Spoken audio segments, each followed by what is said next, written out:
go all the way through.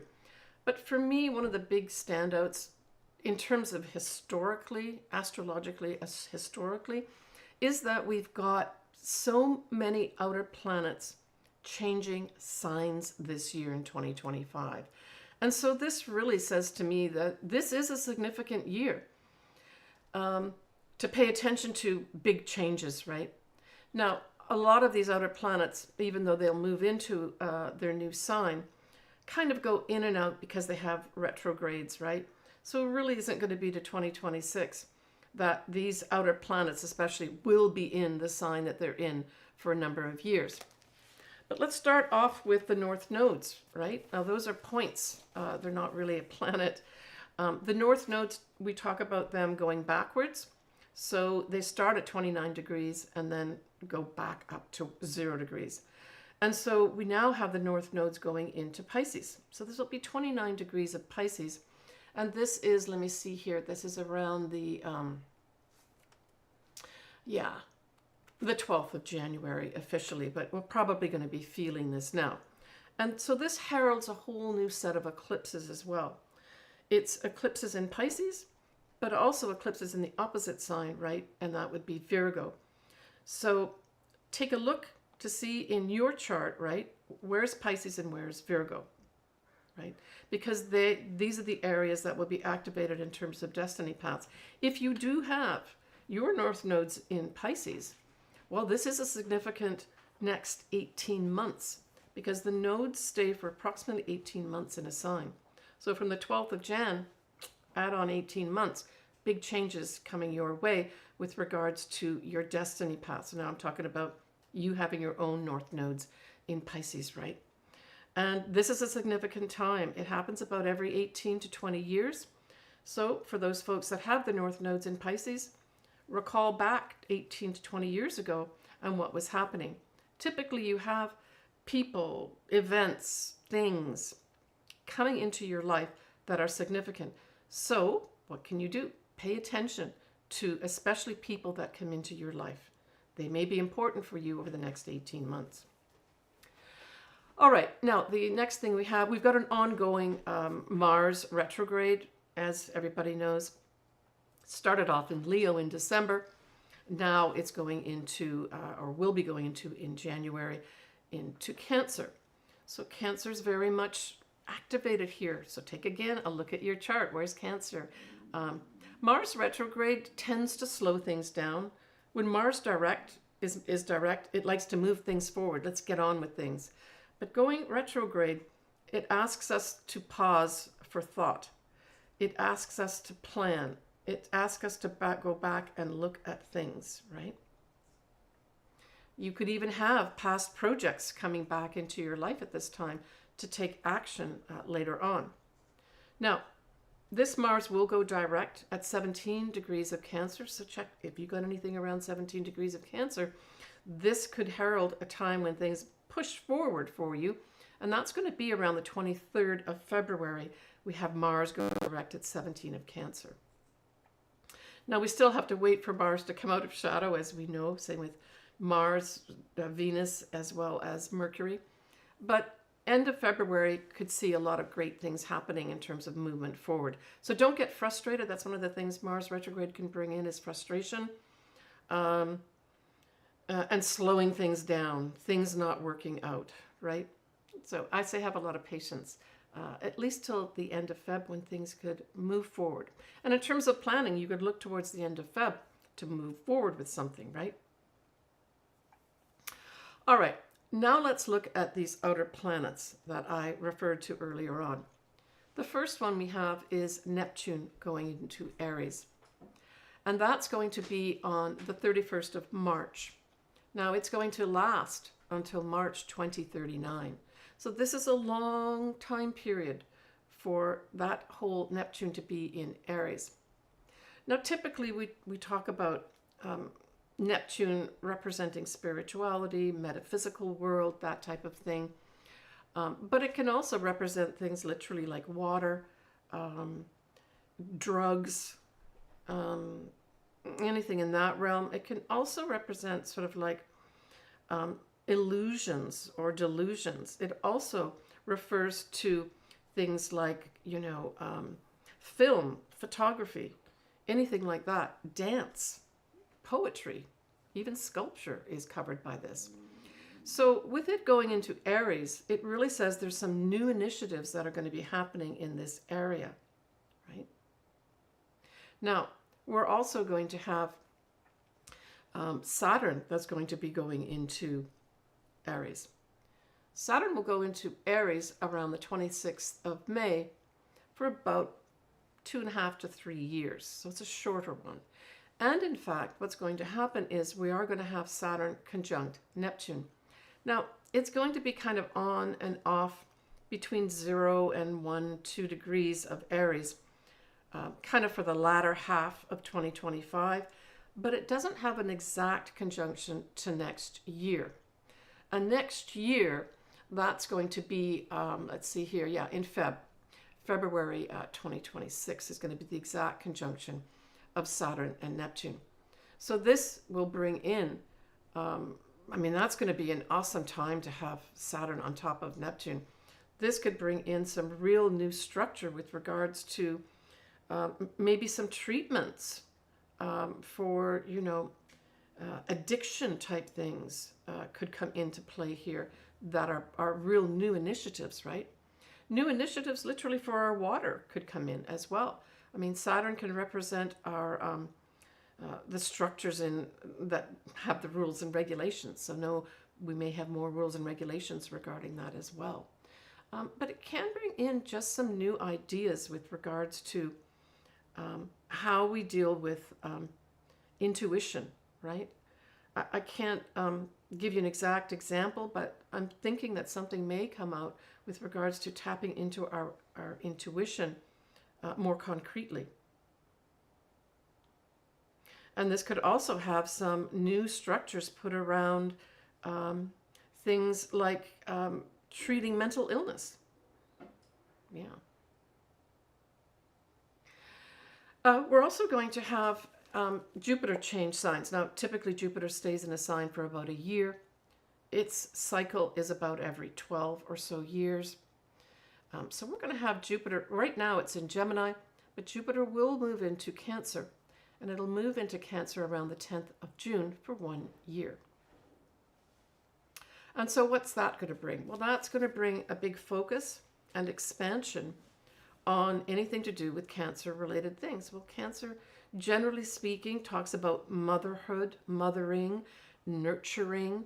Maybe we're going to have a focus on how important it is to take care of ourselves. Especially with all that Aries happening as well with some of the outer planets, asking us to put me first. This may be a big initiative that people say, I got to take care of myself here too, not just everybody else. Compassionate projects could evolve into something as well during this Jupiter in Cancer time period. It also represents the homeland. So it literally, from sort of a global standpoint or a mundane standpoint, can put a big focus on the homeland. And in particular, this could also spell out to the country of the US of A, which is very much a Cancer country. We have Uranus will ingress into Gemini, and that's going to be around July 2025, and it lasts till May 2033. So this is also a long-lasting transit here. Now, Gemini mainly refers to things like communications, it's short-distance travel, transportation, that can come up here. So we may have some unusual breakthroughs with regards to new ways to communicate and new ways for transportation. And that could literally also be, outside our Earth. Because Uranus basically does cover the sky, right, above us. Now, when we look at Uranus going into Gemini, especially for Geminis listening to this, for sure, this is, big change being introduced into your life. But we're really only going to have Uranus get to around 1 degree of Gemini. So it'll be a slow progression through the sign of Gemini. But certainly, if you are a Gemini and you're born at the beginning of your sign, or you got an ascendant at the beginning, there could be some big big major changes coming your way, and they don't have to be bad changes. And especially for those people with a Gemini ascendant or Gemini sun around 1 or 2 degrees. If you've been waiting for big change, well, here it's coming with Uranus, right? Just roll with the punches when things are being taken away from you or new things are introduced for you to absorb. All right, so we already mentioned at the beginning of this, the North Node's going into Pisces. But with that, we've got the eclipses happening. So we have eclipses that are going to be happening mainly in both Virgo and Pisces. But we have one more left in Aries. When I looked at the months, the 12 months of 2025, if I were to pick a month with a lot of change, is going to be March. Now, a follow-up to that would be April. So March and April could be big turnaround years, especially if you've got something around these degree points of the eclipses. So when we look at the first eclipse, that's going to be a total full moon eclipse in Virgo at 24 degrees of Virgo. And that's on the 14th of March. So if you've got something around this degree point, there could be some big endings here that are important for you. Now, the thing is about eclipses, well, there's a couple things. Even though it's a full moon, it can also bring in a new start for you, or both of these things. Now, with Virgo, we're referring to things like our health, right? So there may be some major breakthroughs here in March regarding our health, just generally speaking. But it's also service. Service is very indicated here as well, right? And attention to detail. So there may be some big, reveal of some important facts of information on a global level. Now, really to have an effect, you really do have to have something close to this degree point of 23, 24 of Virgo. The next eclipse that we have is a new moon, and I like it. It's the last eclipse in Aries, and it is going to be exactly at 9 degrees of Aries, and that is going to be on the 23rd of March.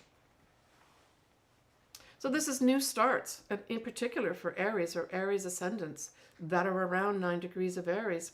Wow. And this is kind of this tie-up, right, around the 29th of March of ending the whole series of eclipses that we've been having over the past year or so with regards to Aries and then, of course, Libra.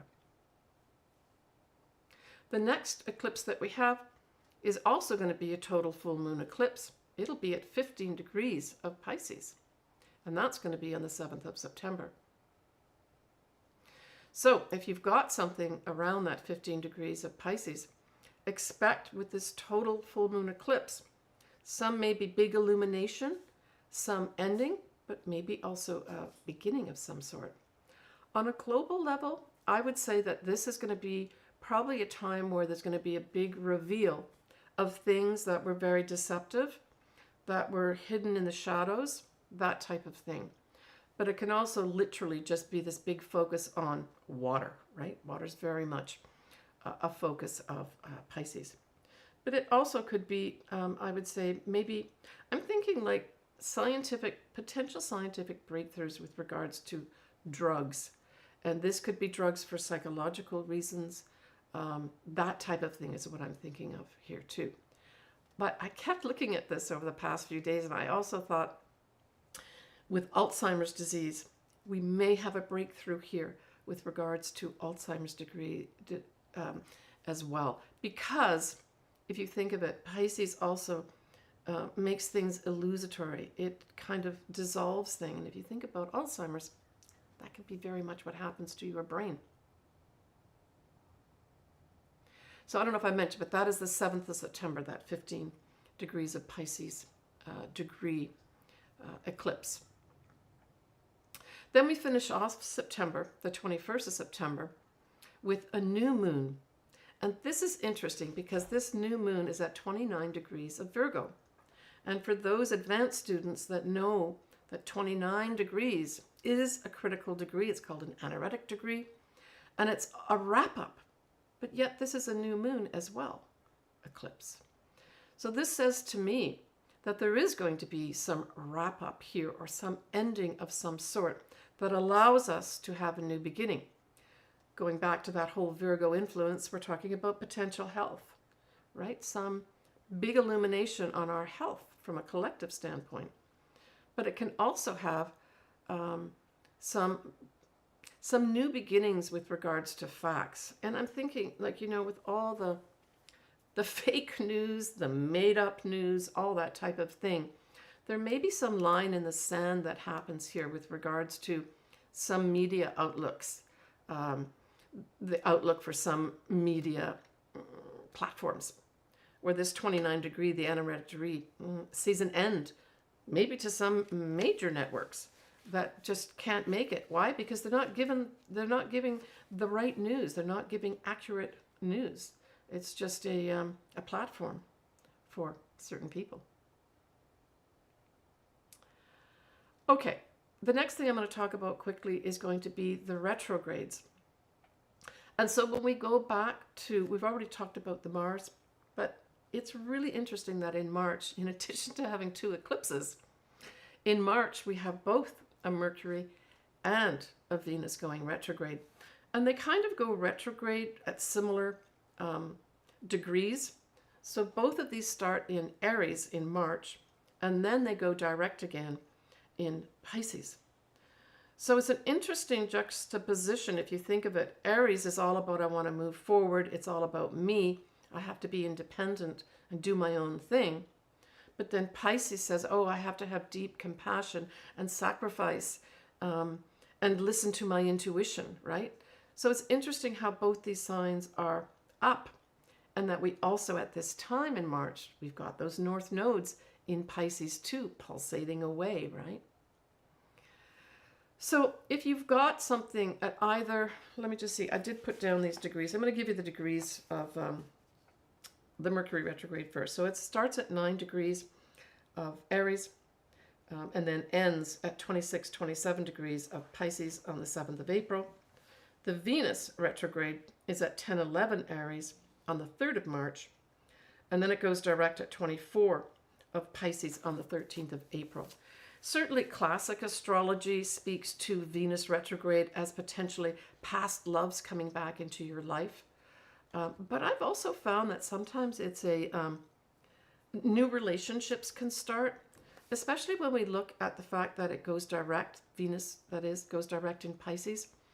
And, you know, Venus is very much exalted in Pisces, and it brings that whole Venus love thing to a really, really high level. So it can also be the beginnings, I think, of a relationship where maybe it just doesn't start off on a good foot, or maybe this person goes away or goes missing or fades away for some reason. And you have to wait till after the Venus goes direct that you will actually have some more clarification on what this relationship could be about, but it could be a very high level. But you really do have to have something around those degree points that I've given you, both for Aries as well as Pisces. Now, when we look at the next, well, what's interesting, let me just back up here. So all the Mercury retrogrades are going to be in fire signs, which I really like, actually. Now, they're going to be in fire signs, but they're not all going to be in mutable signs. They're going to be also in, cardinal signs, as well as fixed. But the fact that they're fiery, I really like that, because it actually gives you energy to these Mercury retrogrades, right? Just slightly different. So the next Mercury retrograde that we have is going to be at 15 degrees of Leo. And that's going to be on the 18th of July. It goes direct at 4 degrees of Leo on the 12th of August. The final Mercury retrograde that we have of 2025 is going to be starting at 6 degrees of Sagittarius on the 9th of November, and it'll go direct at 20 degrees of Scorpio on the 29th of November. So November, picking months out here again, is going to have that whole Mercury retrograde going on. And so I would say for those folks that are either trying to publish things, write things, sign contracts, all that, if you can avoid November, sometimes we can't, And certainly if you've entered into negotiations a long time before the Mercury retrograde starts in November, you should be fine to go ahead and sign during the Mercury retrograde. But I just always say try to avoid it if you can, right? All right, I think I've covered most here of what's going on at a fairly high level. Let me just take one last look. Yeah, I think I've covered everything here in terms of a high level. And don't forget, I will be covering everything every month in a lot more detail, so that's not going to be an issue. So I think what I'd like to do now, Noah, if I could pull up, say, one of my charts. Peg very kindly sent me her birth details. And so, Peg, we're going to do yours first. It is going to be brief. I'm not going to go into huge amounts of detail. But I think it might be fun to take a look at one of my viewers' charts. So we're going to start with you, Peg. And so here's your chart. I'm going to pull up the chart on my phone so I can look at it. So when you see me looking down, it's because I'm looking at your chart, Peg. So what stood out for me in your chart, Peg, is that a few things. So when we look at the changing of the planets, one of the big things that is going to be going on that's going to be positive for you, and here I'm looking at around the 1 or 2 o'clock position in this chart for those following me on the chart itself. And you can see that she has both her Sun and Venus conjunct in Cancer. So we know for sure that Jupiter ingress into Cancer in June is going to play out for her in a very, very positive way. Classic astrology has Jupiter, which is in her 8th house when it's in Cancer, is an inheritance.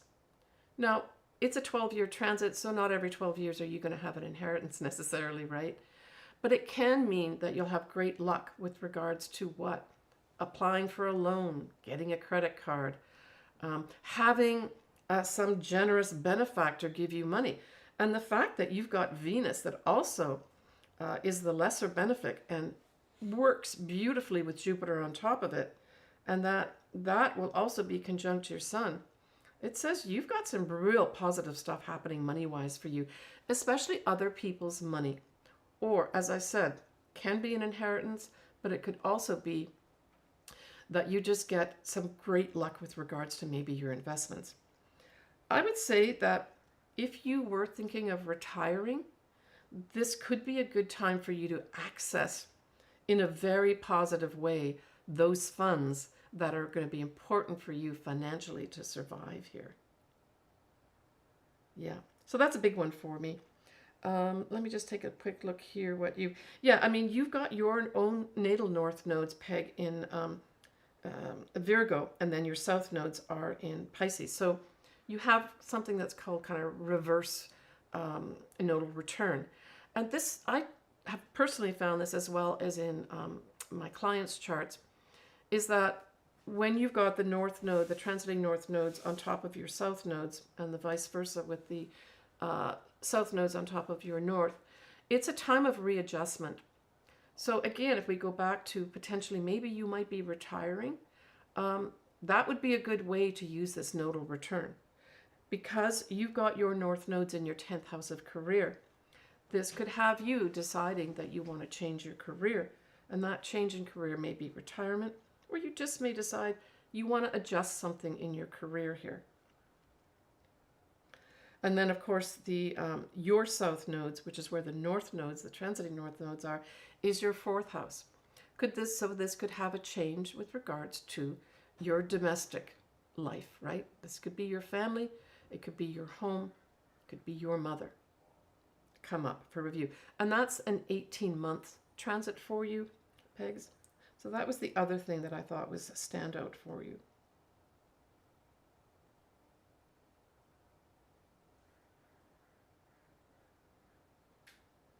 Okay, I think we're going to end there with you, Peg. Thanks so much for sending that to me. I really appreciate it. One more thing. You do have your midheaven in Virgo as well. It's at 0 degrees of Virgo. So certainly that's going to be activated by the transiting south nodes in Virgo towards the end of that 18 months transit of the transiting north node, south node aspect, right? So I would say from about 18 months after mid-January 2025, you're going to have those south nodes conjunct your midheaven, my dear. And so there's going to be some change in status in about 18 months or so. And of course, that's going to be up to you what you want to do to it. And your Pluto is also close by there. So some major transformation is definitely up to you, but more towards the end of this transit, which is in about 18 months or so. All right, Peg, thanks for following me. I appreciate it. And thank you for sending in your birth details. I had taken the chart down on that last point, but you can always write Elizabeth and she can email you the chart as well. Yeah, I'm happy to do that too. Should we do one more chart? Sure. Okay.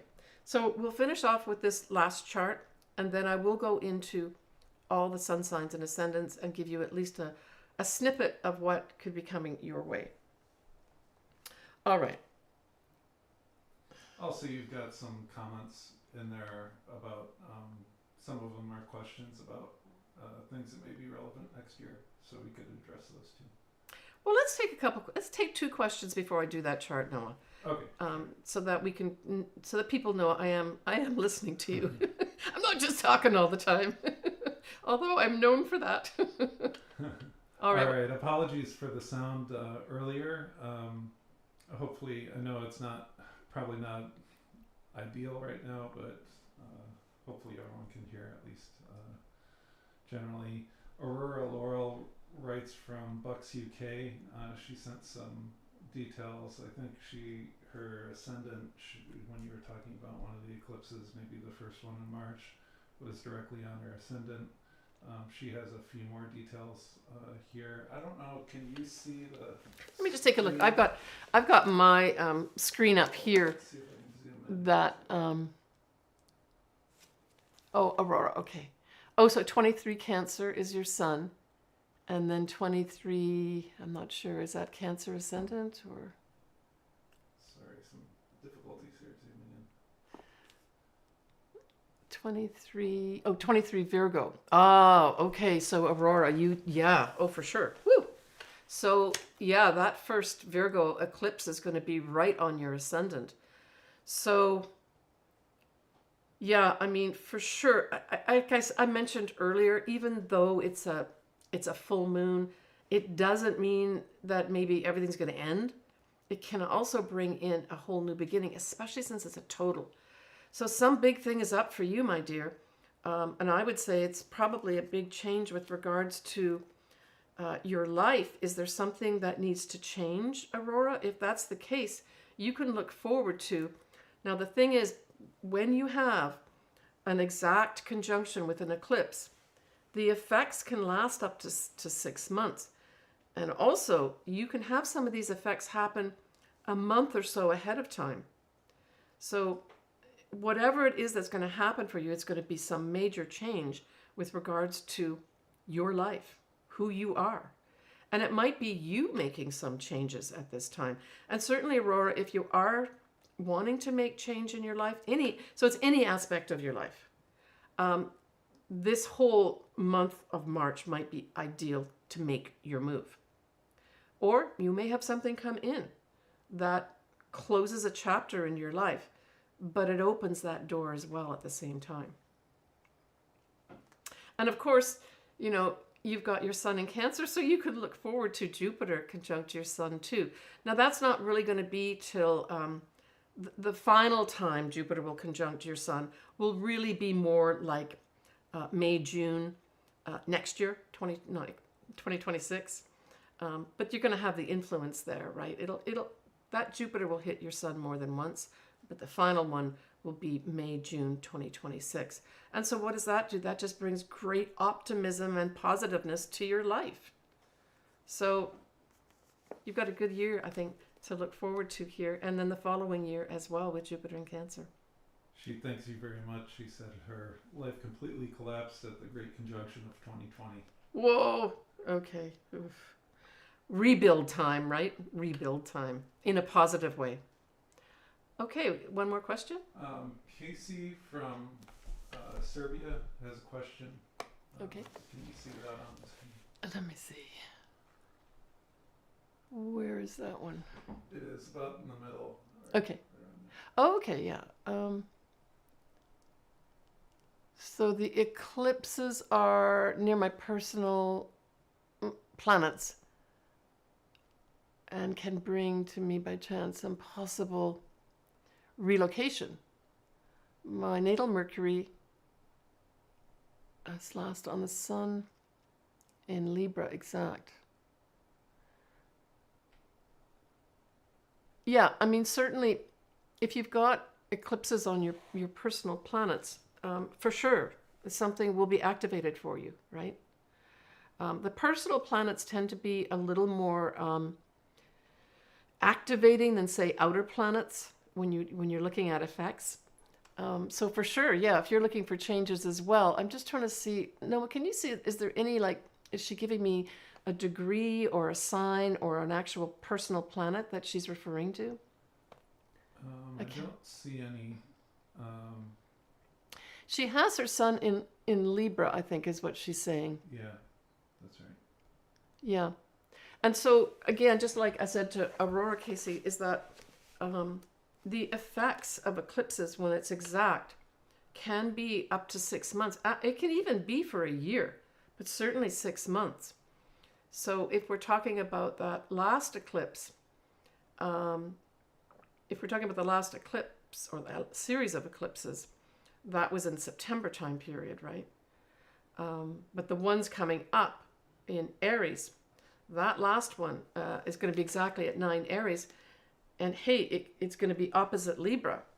Now it's a new start, right? So Casey says 23 degrees Mercury in Virgo in 6th house. Okay, well that makes it a little easier for me.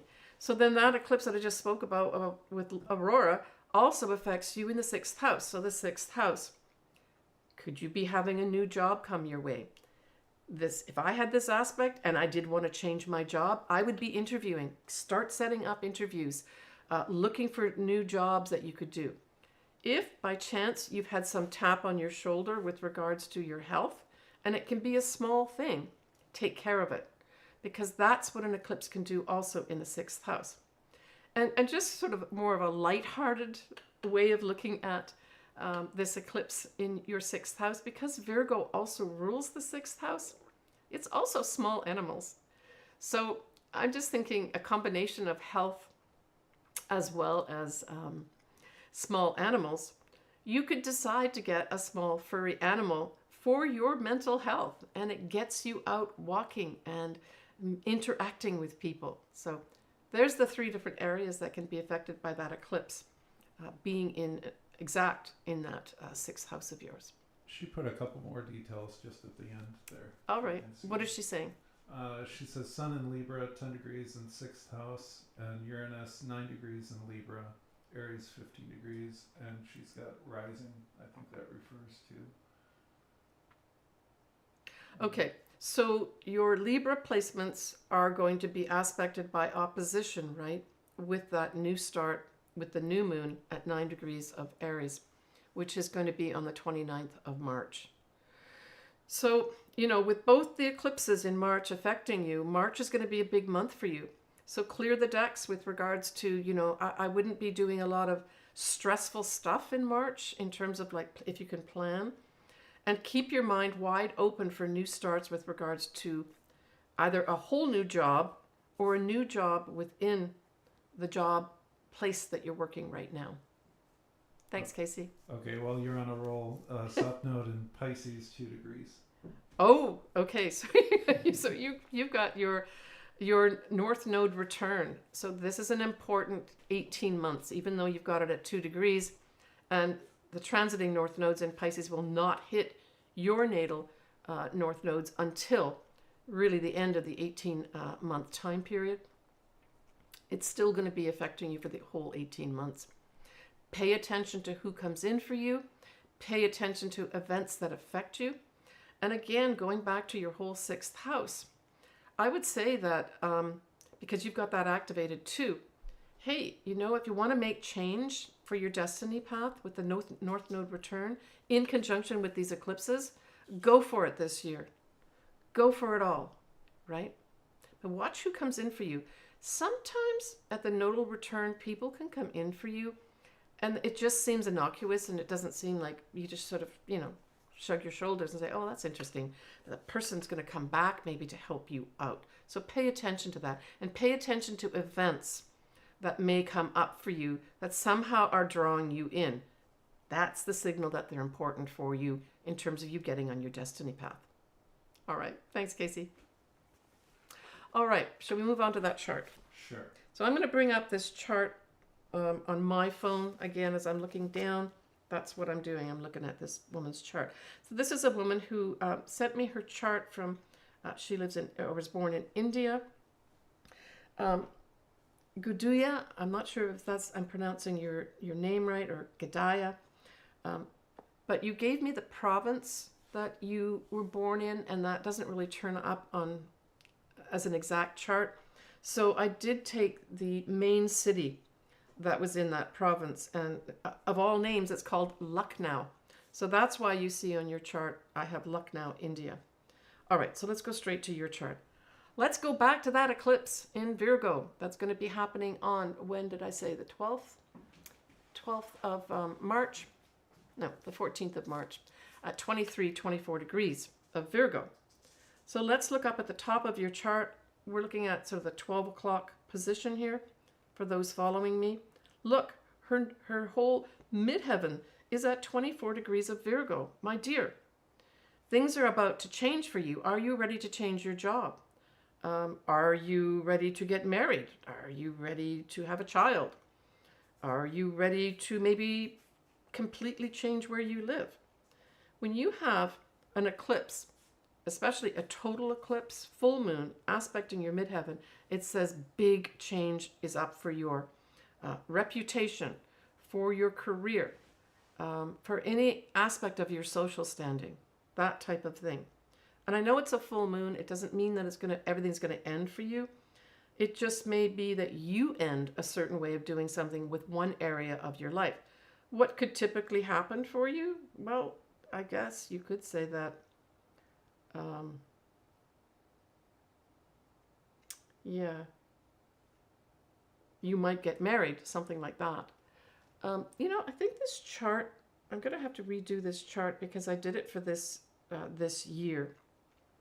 And so this is more like a progress chart for you, Gudiya. I'll do your actual natal chart for you so you can see it. But this really does bring up the fact that you may have some significant things happening for you.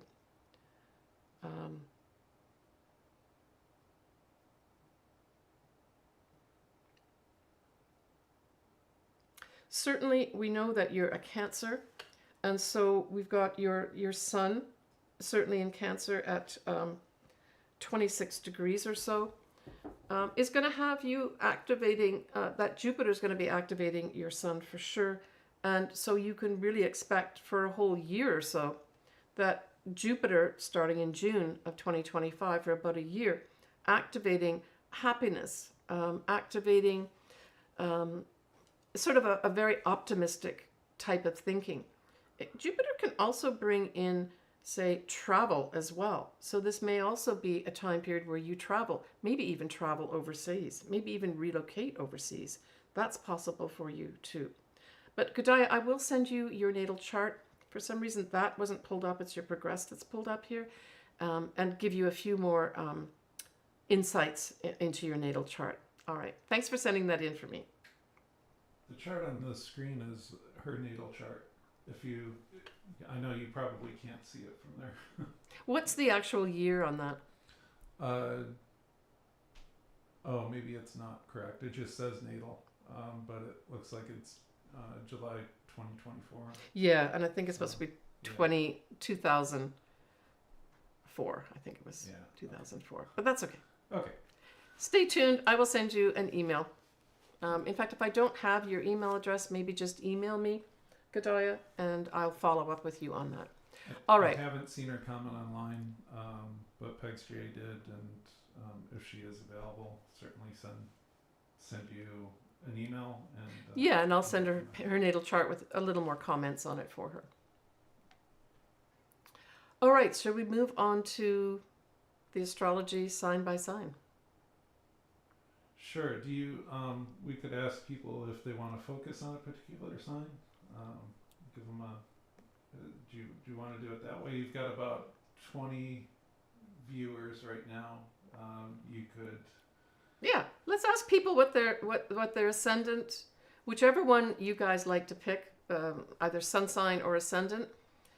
I prefer the ascendant because it's a little more accurate with regards to telling you the area of your life.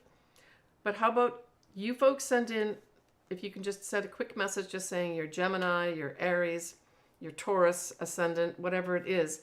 And then what I'd like to do is go directly to those to begin with and then cover the others that aren't online after that. Okay, looks like we've got Sagittarius, Libra, Virgo, Pisces. We can go in that order. All right. Let's start with Sagittarius. Yeah. So Sagittarius, this is kind of an interesting number of years where you're going to have this positive trine energy. Trines are basically just awesome, favorable energy. So favorable that sometimes with a trine, it goes by without you really noticing it and paying attention to it. But of significance, you are going to have a fellow fire sign, Aries, with both Saturn and Neptune in Aries for a number of years, trining you. And it's going to be trining your 5th house. So what does that mean?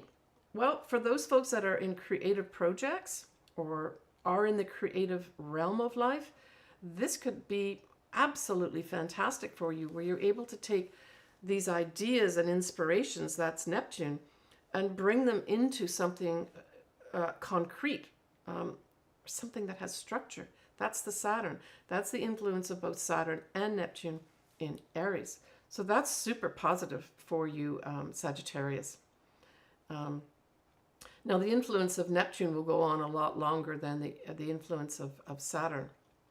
The other thing that this could bring in too, for those Sagittarians that say want to get pregnant, this could bring in something like that as well, where Saturn makes the structure, right, of the baby. The other thing, of course, is new love. 5th house is new love as well. So there'll be some Sagittarians that may even have a dreamy, that is Neptune, love come into their lives. This person may be a bit older or serious. That's the Saturn part of it, right? So that's super positive. When we look at Pluto in Aquarius, that sextiles your sign. And sextiles are a little bit lighter in energy compared to, say, a trine. It just says, here's an opportunity for you. Well, where are those opportunities, Sagittarius? The opportunities are in the 3rd house. The 3rd house covers things like writing, short travel, say around the city or your state or province. It can also have opportunities to interact with neighbors or your siblings. That may increase. But the increase is going to be through a transformational type of energy, right? That Pluto is transformational. Communications. You may, with Pluto there, you may transform some communication systems. Maybe these are systems that, a job that you're doing, that you're tasked with over a number of years to totally revamp some kind of communication systems with regards to a company. But it could also have you changing the way you speak. The other thing it could be is you take on languages, right? That could be something too, where language transforms you in some way. Now, when we look at those eclipses, the eclipses that are going to be in Pisces as well as Virgo, that squares you, Sagittarian. So we're looking at your 4th and your 10th houses here. Now, squares don't have to be bad, but what they can do is put challenges our way. So now we talked about all the good stuff that can be coming your way over the years, but you may now also have these challenges with regards to the eclipses for your home, your family, your mother, and then the 10th house is your career. I always look, when I look at squares, eclipses and squares, especially with the 10th house, it usually means that you may be put through your steps. You may be tested to make sure that you're doing the job right, or you may have to take an additional qualification in order to do this career of yours. But it doesn't mean it's all bad by any stretch of the imagination. Now, when we look at Uranus, that's going to be in Gemini. And remember, you know, these outer planets that have changed, especially the ones that have gone into Aries, and now we're going to talk about Gemini, they're only really going to get into the first couple degrees this year, 2025, coming up. So you really do have to have something in the first few degrees to have something happen in 2025, is what I'm saying. Anyway, Uranus in Gemini. Well, Gemini is in your opposite house, Sagittarius. So there may be some exciting things that happen to your partner that affect you, right? The 7th house is business partnerships as well as marriage partnerships. And it is also clients. So all three of those areas could be up for some kind of big change. Yeah, I mean, the other thing is that, you know, you could have some unexpected things happen to your partner, again, that affect you. For you to have something direct here, you may unexpectedly have some very exciting clients come your way, right? That's another thing that could happen here with Uranus in that 7th house.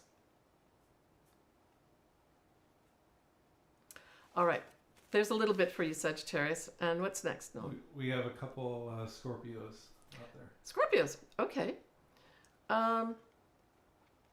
Well, Scorpio, I mean, the big thing for you is going to be any eclipses that are in Pisces. Those north nodes that are in Pisces, that's a fellow fire, a fellow water sign. So this trines you beautifully, right? So any of the eclipses that happen in Pisces, all right, and there's a few of them, and the north nodes that are in Pisces, trine you in your 5th house. So I just spoke about Sagittarius and the 5th house. But this is fantastic for you with that the whole Pisces can bring in a couple things. It can bring in real inspiration at its most positive, real inspiration. So for those Scorpios that are involved in maybe some kind of artistic pursuit, dance, this could be just a positive time of developing more in that creative area. To me, the big focus here with this trine in the 5th house says a big focus on being very creative and being inspired to put something together. And with those north nodes, this could be tied into your destiny path as well. The 5th house can also represent new love, true love, and that also can come in for you, for sure. I mean, when we think about love being represented by Venus, and then the higher octave is, of course, Neptune, which is the ruler of Pisces. You could have some kind of, you know, soulmate come in for those that are open to that as well. There could also be some very interesting aspects with regards to your children, because the 5th house can also represent children as well. Maybe they will become very inspired in some way or have great inspiration to put together some beautiful creative projects. And when we look at the eclipses that will be in Virgo, that's going to be sextile to you. So these are opportunities for what? Your 11th house. So friends could be very much part of the mix for you with regards to you having some positive change, either endings and or beginnings here, right? The 11th house also is tied in with our hopes, dreams, and wishes. So there may be some Scorpios that have an opportunity to actually have some of their hopes, dreams, and wishes come true for themselves. Yeah, especially that the new moon, there's a new moon that's going to be happening in September. September might be a month that's very good for you too, Scorpio. Now, in terms of squares, you have a few of them. So Pluto in Aquarius is going to square your sign. and it involves your fourth house. Now, by degree, you've got to have something, say, somewhere between 2 or 3 degrees for this year, the 2025 year. So it just could mean that you're required to transform something with regards to your home, your family, or your mother. And it could be that your family and your mother are transforming, and you have to be involved in that process some way. This could play out in lots of different reasons or ways, right? It could also be, though, that you are going through a major transformation of your literal physical home. You're transforming it, and you want to make it maybe more savvy in terms of the electronic communications within your home, or just electronic equipment. And that could be part of what this Pluto in Aquarius square in your sign could bring as well. But it's going to require some transformation with regards to those areas of your life, that fourth house, right? Now, I'm just going to cover this square because it also involves your 10th house. 10th house is a very important house. It is your career. It can be your social standing as well as your reputation. That Mars in Leo, so it is still in Leo right now. And then when Mars goes direct, once it goes out of Cancer and goes back into Leo, that may be an important time period too.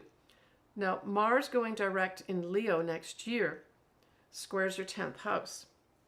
So let me just look up to see, and again, you've got to have, you've always got to look at the exact degrees in that. But let me just look up to see when Mars does go back into Leo itself. So that's going to be, I would say, the last week of April 2025. And all the way through May. And all the way through the first half of June. Now, the important point to remember here with this square is that Mars is going direct. It's not going retrograde in those time periods that I've just mentioned. So April, May, and the first half of June. So this could have you moving forward. You can see the movement forward for yourself in your career. But you still have some boxes to check off, right? So fitting in or finding where you fit in with regards to your career could still have some challenges up for you. But hey, going direct, that's very, very positive for you. Yeah. Or your reputation. If there's something that's happened with regards to your reputation and you want to clear it up. I would say those months that I've given you, April, May, and the first half of June, are going to be excellent. And certainly Mars in Leo gives you the courage to do that, right? Leo is all about courage. It's also about being seen on that stage of life, right? And it could be, for some Scorpios that you're finding it a challenge to be on that stage of life. Maybe you're thrust into the spotlight here during those months I've mentioned, and you're uncomfortable with it. And this is your process over those few months to get more comfortable with being seen, right? I'm thinking that is a real intuition for some of you Scorpios and your career. And it may be you changing your career up. And it's just that you've got to go through a few challenges. It's not all in place for you right away. But it doesn't mean it won't be. It can be, for sure. All right, we're going to stop there with you, Scorpio. All right, you've got a Virgo moon, a Virgo ascendant, Aurora, who you went through, Jules' Virgo moon, and you have another audience member who is a Virgo sun that I personally know. So let's do Virgo. All right, let's do Virgo. So Virgo, for you, I guess the big thing is with the eclipses is that those eclipses will be aspecting you and your sign and your first house, but also the opposite sign with this Pisces, which is your partner, your business partner, your marriage partner, your clients. So those two aspects of your life are going to be very much activated, right, for the next 18 months by the eclipses, as well as the north nodes and south nodes being in Pisces and Virgo respectively, right? So that's big. You've got 18 months, right, of those areas of your life being activated. The more personal ones are going to be the ones that are in Virgo, and you've got a few of them in 2025. And the first one you've got is going to be on the 14th of March. And that's that total full moon eclipse, 23, 24 degrees of Virgo. So certainly if you've got your ascendant, moon, or sun around that, and I personally do know someone that has that, this is talking about big endings of some sort, or a big gigantic spotlight put on you. Yeah, and I mean the south nodes, transiting south nodes are there too, right? So you're letting go of something, or something is being let go of in your life that needs to go. Now, you can look back to 18 or 20 years ago, depending how old you are, to figure out what may happen, what may transpire at this time. But it is about letting go of something in your life that is not serving you. And let me tell you, the universe is going to help you out here. So that first one, as I mentioned, is in March. But then you have the other one that's going to be, let me just see, I think it's a new moon. Yeah, it's a new moon on the 21st of September, a new moon eclipse at 23 of Virgo. So whatever ends Virgo in March, you're going to have a new beginning in September as a result of it. So this is about a 6-month time period, right? So it's all about you. The first house is all about you. If it's your ascendant, again, it's about you. So some big change of letting go in order to start something new in September. So how could that pan out? Well, it could pan out for some people where, say, you end a writing project of some sort or a proposal of some sort in March, and you don't hear anything.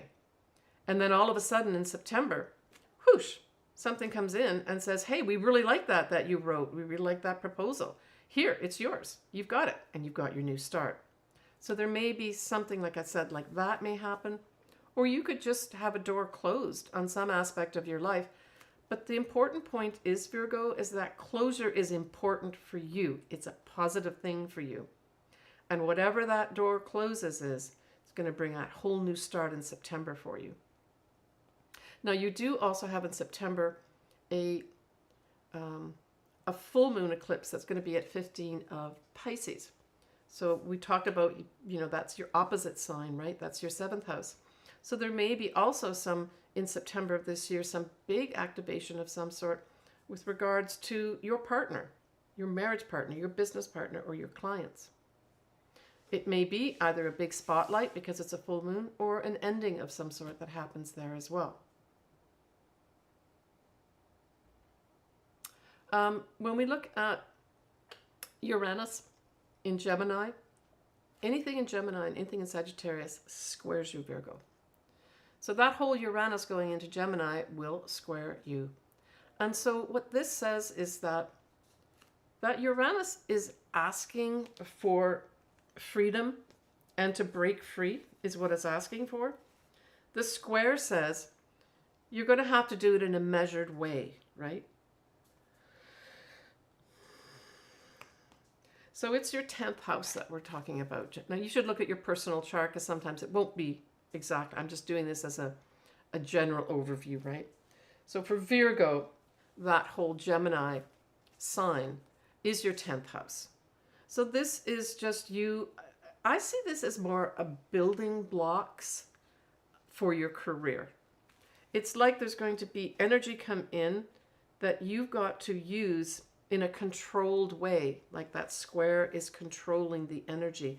And especially with a planet like Uranus, which can be explosive, can be unexpected energy, I think the squares can work nicely there because it slows it down. So I personally, maybe all astrologers will say what I'm saying, but that's what I think that square, and it's a long-term effect here. So to me it says, you're going to have unexpected changes, maybe even unexpected enlightenment come your way with regards to the direction you want your career to take. Hey, it can also have you dealing with anything that is electrical, right? Anything that is involved in air waves or communication systems, like internet, YouTube. You could start getting involved in something like that. But Uranus is also about scientific breakthroughs. So there's going to be some Virgos that are research type folks that are going to have some big breakthroughs come through. And it's going to come through measured utilization of some kind of energy of some sort. All right, let me take a final look here. Okay, I think we're going to leave that with Virgo. Okay, so we're actually 2 minutes past the hour. I know we got a little bit of a late start with the sound. Yeah. Do you want to keep doing signs, or do you want to do? Yeah, I will. I'm just gonna now go up to start with Aries now for those folks that'll be listening to this afterwards. So when we look at Aries, well, Aries, you've just got major change happening to you over the next number of years, right? You're going to have both Saturn as well as Neptune in 2025 in your sign, at least in and out of your sign. It'll be 2026 that it'll be both these planets will be fully ensconced. So we're really talking about, I would say, changing up your outlook on maybe your philosophies, right? It could be also even religious type of things that you just change the way you think about things. Saturn in your sign can also bring new responsibilities. They don't have to be bad. Saturn can also bring rewards. For those that have worked hard, Aries, you may have some good rewards coming your way. Maybe some rewards that'll give you real inspiration that for all your hard work, someone actually says, we acknowledge that, right? Now, it's not for every Aries, but some will get that. So that's a big, big change for you. I mean, you may just decide you want to go your own way. Aries as a sign likes to be independent. They're very pioneering. So there may be some Aries that take on some projects of some sort that require them to be very individualistic and pioneering in what they're doing. But I will tell you this, Aries.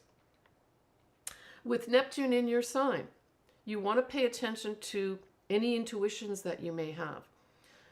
This next few years could be a time where you actually ask the universe a question.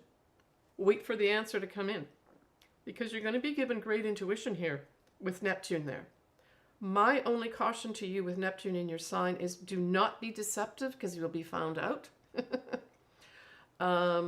And don't try to cover things over that should really be brought out into the open, because Neptune will bring out everything into the open. So that's the other thing. You may have secrets come out over this time period as well for you. And maybe that's important for you to discover certain things. Now, you've got both Mercury and Venus going retrograde in March, starting in Aries. They're similar degrees, kind of around 9, 10, 11 degrees of Aries. And then they go forward around 24 degrees of Pisces. So you're going to be affected by both the Venus and Mercury in March and April. I would say especially March, you're going to have potentially some hiccup with regards to communications of some sort. Signing contracts may not be so great. And females may feature here, right, with that Venus going retrograde as well. For other Aries, you may have a past love literally communicate with you, send you a text message, send you an email saying, hey, or they may even phone you and say, hey, I haven't spoken to you for 10 years. How are you doing? And you meet up with them. What happens with it will pan out more once it goes direct, both Mercury and Venus, and that would be April. So don't try to figure it all out in March. The other thing that you could have happen is Venus could represent money too. So there may be some Aries that have money coming back to them. That probably won't manifest till, I would say, April time period. But you could be communicated, say, from a financial institution saying, did you know that you've left this 401k here of $10,000? You've got, 90 days to claim it. Otherwise, it's going to the government. So that kind of stuff can happen too.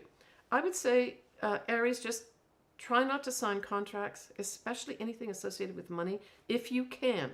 I always say that if you've started all the negotiations way prior to the retrograde period, it's probably going to be okay for you to sign. But you in particular are going to be, and Pisces, are going to be affected by that Mercury and Venus in March and April going retrograde.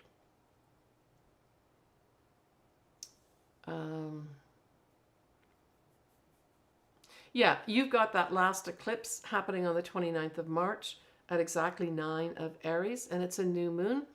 So look towards that eclipse, new moon, on the 29th of March as maybe some new beginning.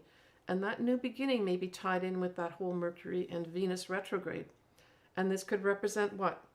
Money, love, and it also can represent values. That's the other thing that Venus can represent, is the values. You may have some new start with you being recognized. And that recognition may go back to that whole thing I spoke about at the beginning, which of course is Saturn in your sign and rewards potentially coming your way. Take care, Aries. Okay, let's go to... Are you okay with jumping to Leo? Yeah, I Got a can... Leo rising, Anna? Absolutely, I can go to Leo. Let me just find it here. Leo, okay. Well, for Leo, of course, that big thing that's kind of ongoing right now is the Mars retrograde. Now, it's just about to come out of Leo. That's Mars retrograde in Leo, most of December.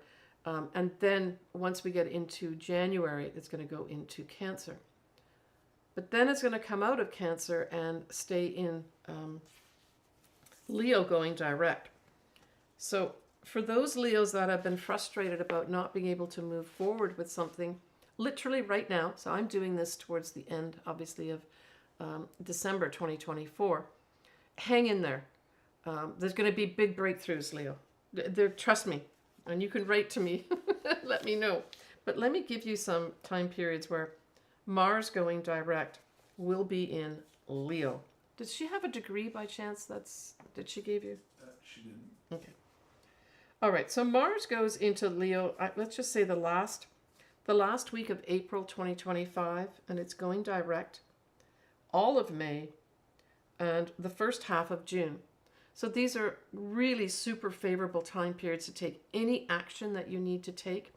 I mean, it could literally have you performing as well, because Leo is very much, on the stage of life. And with Mars going direct there, this could be a time period where you're literally performing. Maybe you're in the performing arts. Positive time, the time period that I just gave you, for really fantastic action. Even like as much as becoming potentially famous in a big or small way, right? Okay, that's super positive for you. When we look at Pluto in Aquarius, we know that's opposite to you, Leo. And so, this tends to put a little bit more focus on your partner as opposed to you. But if you do have something like clients, there could be some kind of like discussions back and forth with clients where you, almost like a banter is what I'm getting, right? But it can also have a banter back and forth with regards to your partner, say your marriage partner or your business partner. Pluto is asking you to transform this area of your life. Let's just stick with the partnership side, business or marriage.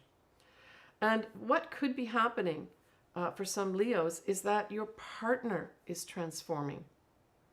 And you're looking at that, right? You're the Leo looking at that 7th house. And you're saying, I'm not so sure about all that. I'm not so sure I'm going along with that. So that may enter in here. I would say work with your partner to support them if they are going through some transformation of some sort. Because an opposition doesn't have to be a bad thing. It just means that you've got different ideas. The key here is to respect all the ideas, right? You could also have an opportunity potentially to set up a business partnership of some sort that'll transform your life. Now, when we look at that whole Saturn and Neptune in Aries, well, that's a fellow fire sign, right? So that trines you, Leo. And man, that's super positive for you. There's no question of it. Energy is going to be pouring in for quite a few years. And this is going to be mainly in your 9th house. The 9th house covers a lot of things. Generally speaking, we speak to foreign places, foreign people. Travel are the main auspices of the 9th house. It can also, though, represent things like visas and green cards. Publishing could be up. If you are looking to take on, say, an advanced degree over the next few years, great way to use it for sure. But you may just decide to do some traveling of some sort. Maybe that'll be part of your job, or dealing with foreign people. You may even have to set up a system, that's Saturn, a structural system that involves a foreign connection or foreign people of some sort. I'm thinking also universities, for those folks that are, say, working in universities that are Leos, you could be tasked with setting up some kind of system within the university system that's going to be important for the whole university itself. That could be, and it's going to be initiative that you take, right? Because this is Aries. So it's a pioneering type activity is what we're talking about here. Still others, you may enter into a whole period of publishing that's very favorable for you. That's what I'm thinking. And some of that publishing may be very inspirational for other people, right? And this is a long-term transit, both Saturn and Neptune here, right? Now, the other thing that Neptune can bring in, well, all planets have different sides, but Neptune in particular, I would say just do double checks on, say you have any kind of travel type things over the next number of years. Do double checks on everything that you're doing with regards to, you know, your airline that you're going on, the places you're going to stay, all that. Make sure you do checks on all that stuff, because sometimes confusion can enter in with Neptune as well. And certainly dealing with foreign people, say different languages and that, don't hesitate to get translations. That would be very important. That's just like more the negative side of it. You could just have some absolutely fabulous, inspirational travel ahead for you. All right, we'll end there with Leo. You have an Aquarius ascendant as well? Any chance she gave you he gave the degree? Okay. No. Well, that's okay. So for 2025, we really only have Pluto getting up to about 3 degrees of Aquarius. It doesn't mean you won't feel the effects of Pluto Aquarius, but it's really when it comes closer to your ascendant or sun or some significant conglomeration of planets. I've actually had Pluto come up to my descendant, and I can tell you that it was about 3 years prior to Pluto conjuncting my descendant for major stuff to happen in my life. So depending what degree your ascendant is at, you could be feeling this now too. And what is that feeling? It's a feeling of major transformation. And it may also be even like an intuition type thing where you say, I'm really feeling that this is changing. And maybe some people think you're crazy. What are you talking about? So that may be ongoing now, but this is you changing up your whole life. This is a once in a lifetime. And not everybody gets a Pluto conjuncting their ascendant, right? So transformation is up here. The good thing about Pluto is this. It's a slow moving energy. So it'll be rare for you to have something unexpected happen, say, if you had Uranus in this point instead. So I would say Pluto gives you taps on the shoulder. And I've personally gone through many of these things. It'll give you a tap on the shoulder or show you a situation that you're supposed to be paying attention to transform it. The key is to actively get involved in the process of transforming your life. Now in Aquarius, we're talking about really transforming what? Humanitarian types of activities. So certainly Aquarius, if you are entering into something to do with that, this is super positive for you. Pluto will support you. Pluto will give you the power. Pluto's all about power, right? And certainly for those Aquarians that maybe are involved in the realm of psychology or psychiatry, and you're in research, this could bring in some breakthroughs that you discover, right? And Pluto, this is a 20-year transit for you. But your life is going to transform. What you see now is not where it's going to be at the end of this 20-year transit. Let go of that is leaving your life. And hey, listen, Aquarius, sometimes these things leaving our life, we need them to leave our life, right? Pluto will assist you with that.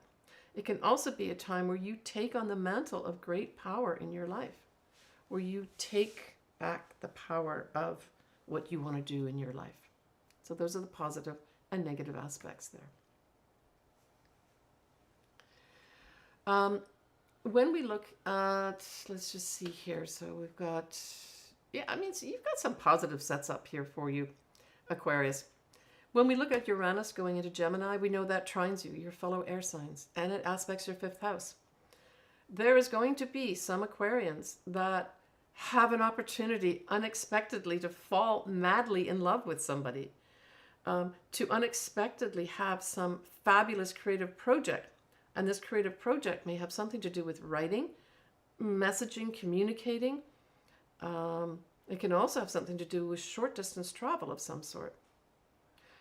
Children may also come into view here too, where they have a voice and they want to speak to you about it. But this is all positive stuff, right? This is all trines we're talking about to the 5th house. Yeah, or even unusual opportunities for a writing project. That's off the charts for you, right? A totally unexpected thing coming your way. Now we look at Saturn and Neptune. That's going to be in Aries. That also is positive. It forms sextiles with you in your 3rd house. So to me, both the Uranus and the Saturn and Neptune really support fantastic creative opportunities with regards to some kind of writing project. This can also be related to educational things as well. Learning materials, that type of thing too. But this is fully supported here for you in terms of a very positive way.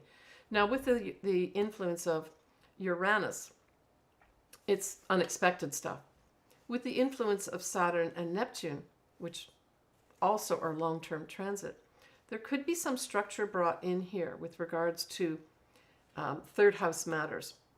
So there may be some Aquarians that decide they need to put together some kind of educational program of some sort, and they're tasked as the expert to do it. But you provide this lovely element of inspiration for those younger people that you're producing this educational project for. Now, the other thing is that that whole 3rd house is neighbors as well as siblings. Somehow they could be favorably brought into view here with regards to opportunities to maybe collaborate together is what I'm thinking.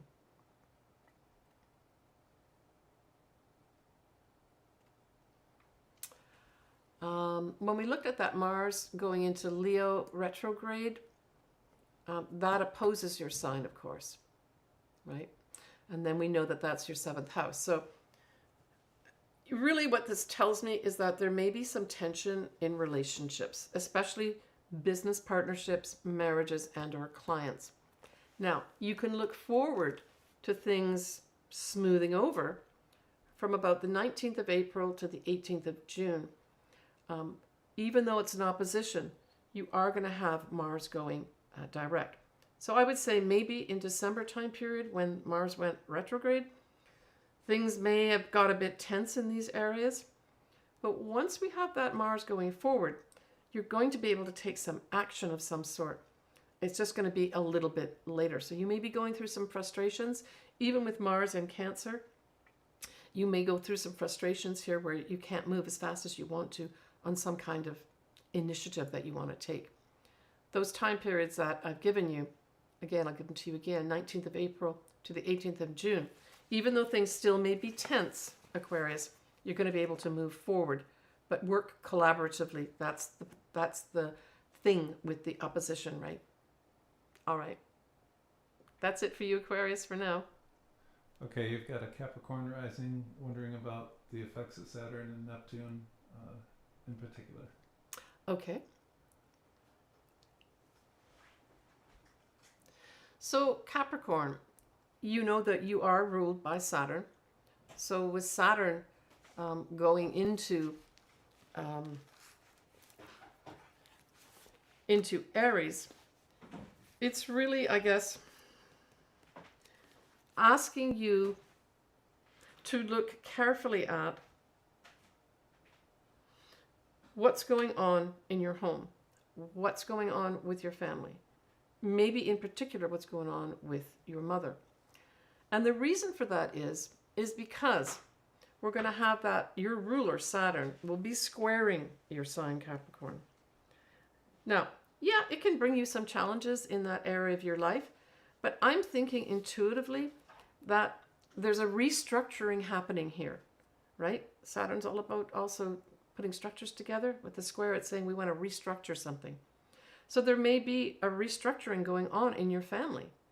There may be a restructuring going on in particular with your mother. But if we take it to you personally, you may be restructuring literally your home. Maybe doing some remodeling. And maybe that remodeling is going to be a little challenging. It doesn't mean you can't do it. The Saturn influence will be for about 2.5 to 3 years, right? And that starts, I believe, in the July time period, June, July, May. 26th of May.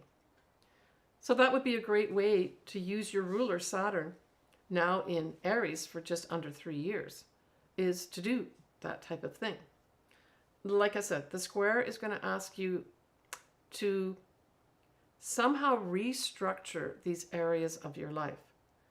Now, the other thing is that you may just decide to build your own home.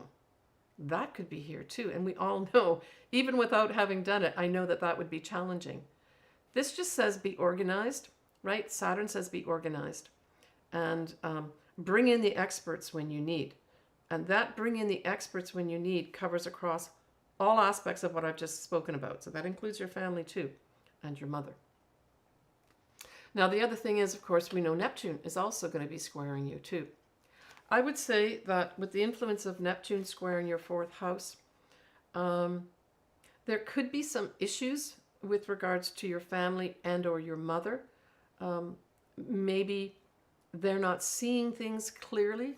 The Neptune influence there is making things seem a bit illusory. There may be some dissolving of some sort going on here as well. And that could be the influence here of Neptune with the square. But you may also have conflicting opinions or philosophies with your family. Maybe you, with your ruler Saturn going into Aries, you're saying, I want to take my own path here. I want to stand up for me. And it's causing a little bit of conflict with your family because it means you're no longer aligned with their philosophies, maybe even their religion. That could be up here as well. Working collaboratively and looking at a win-win situation is always up with the square. So bear that in mind when you get frustrated, right? Okay, let me look here. Eclipses. Yeah, so look, the eclipses are going to be supporting you, my dear. So when we look at the eclipses in Virgo, and there's 2 of them next year, one in March and one in September. One of them being a total full moon eclipse around the 14th of March at 23, I believe it's 23, 24 degrees of Virgo. This is going to be some big illumination of some sort for you. And if you do have something around these degree points, Capricorn, then you can expect the effect to last up to 6 months, right? So that'd be 23, 24. And then the one that's going to be happening in the new moon, that's going to be happening in Virgo towards the latter part of September, is going to be a new moon. So if something ends that needs to end in March, Capricorn, know and look forward to a new beginning happening in September with that new moon eclipse, right, in Virgo.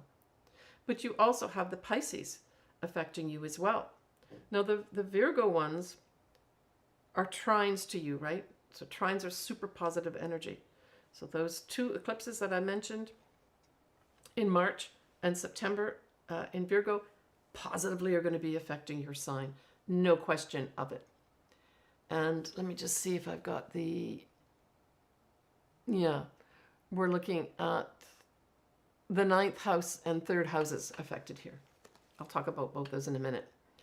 So that Pisces eclipse is going to be sextiling your sign. That Pisces eclipse happens towards the 1st week of September. So I would say March and September are going to be big times for changes in your life, Capricorn, that are super positive. The areas of the third house and the ninth house. Let's start with the third house. So the third house is where you're going to have the sextiles. So you're going to have opportunities here to either end something or change something of significance with regards to your siblings, your neighbors. It could be a big writing project gets wrapped up for you, and then a new one is presented to you again in September. Short distance travel. So that could be up for you as well. Maybe in the March time period, for some reason it ends. And then you have this opportunity maybe in September to do something different, maybe in a whole different state or a whole different city. But these are the big change areas of your life. The ninth house is the opposite of short-term, and it's long-term travel, right? So you could have, you could have some opportunities for travel here, or dealing with foreign people and foreign things. I didn't mention this for other things with regards to Pisces and your ninth house, as well as Virgo being there. This can also bring up some positive outcomes with regards to legal matters. That could be up too, for those that are involved in that. But it could also bring up a potential end to, say, an advanced degree. That's also ninth house. It can bring up a chance to not only end some travel, typically this would be overseas, that's the ninth house, but maybe to begin some more travel too. So these areas of your life are going to be aspected here.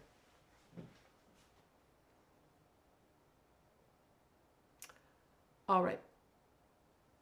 I think we're going to end there with Capricorn. All right, you've got a question. Somebody's a Libra ascendant, 26 degrees. We haven't done Libra yet. They're wondering, natal Mars retrograde 26 degree, does transiting Mars retrograde mean anything different? They're born with the Mars retrograde? Yeah, natal Mars retrograde 26 degree. Of Ooh, Libra or? assuming Libra, yeah. Yeah, I mean, when you've got, it's typically with whatever you're born with natally, in the personal planets, not the outer planets. Says yes in Leo. Oh, so it's in Leo. Okay, so Mars. Yeah, so I mean, did she say she's a Libra rising? Yes. All right, let me just.